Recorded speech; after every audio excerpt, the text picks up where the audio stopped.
Սիրելի քաղաքացիներ, թույլ տվեք այս անհասկանալի հրճվանքին չանդրադառնալ խնայելով ձեր նյարդերը, պարզ երկու ճշմարտության մասին խոսեմ։ Երբ ընդդիմադիրները հայտարարում են որևէ մեկի նկատմամբ, որ կա քաղաքական հետապնդում կամ որևէ մեկը քաղաքական հալածյալ է, ընդդիմադիրները այդ մարդուն սուրբ չեն հռչակում, չեն քննարկում որևէ մեկի սուրբ կամ ոչ սուրբ լինելը։ Քաղաքական հալածյալ կամ քաղաքական բանտարկյալ լինելը որոշվում է հետևյալ պարզ մեխանիզմով։ Արդյոք քո նկատմամբ կա տարբերակված վերաբերմունք կապված քո քաղաքական հայացքների հետ։ Այդ մի տարով, ընդհանրապես 5 չափանիշ կա, բայց այդ մի տարով է որոշվում քո նկատմամբ քաղաքական հետապնդում է, թե չէ։ Հիմա եկեք տեսնենք Վարդան Ղուկասյանի նկատմամբ կա քաղաքական հետապնդում, թե չէ։ Մենք տեսել ենք շաբաթներ առաջ, ոնց է բերման ենթարկվում սպանության, ընդդիմադիր համայնքապետի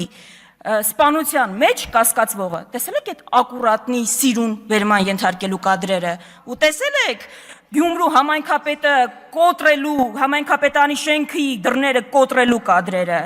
Երկրորդը անիվից են խոսում այստեղ, եկեք տեսնենք, տարբերակված մոտեցում կա թե չէ։ 25 միլիարդ դրամի մսխման գործով քանի կալանավորված կա, Վահագն Ալեքսանյան, քանի կալանավորված կա, 0։ Դուք մեղադրանք եք առաջադրել մարդուն ձեր իրավական համակարգը, երբ որ երկրից դուրս է եկել, այ էդ է տարբերակված մոտեցումը։ Ու ընդհանրապես այս կոռուպցիայի դեմ պայքարի շրջանակներում, հələ մի հատ կասեք, մի ընդհատեք, հանգիստ նստեք, ոնց է այնպես ստացվում, Ռուբեն Ռուբինյան։ Ընդդիմադիր համայնքապետ կա, որ ընտրվել է չեք հետապնդել։ Ընդդիմադիր համայնքապետ կա,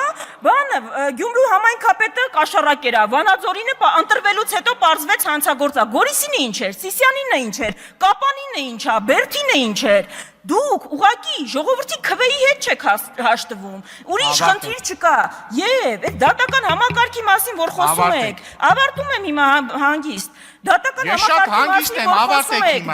համակարգի մասին, այդ հարգանքի, Արտուր Հովհաննիսյան, Տիկնոջ խոսափողը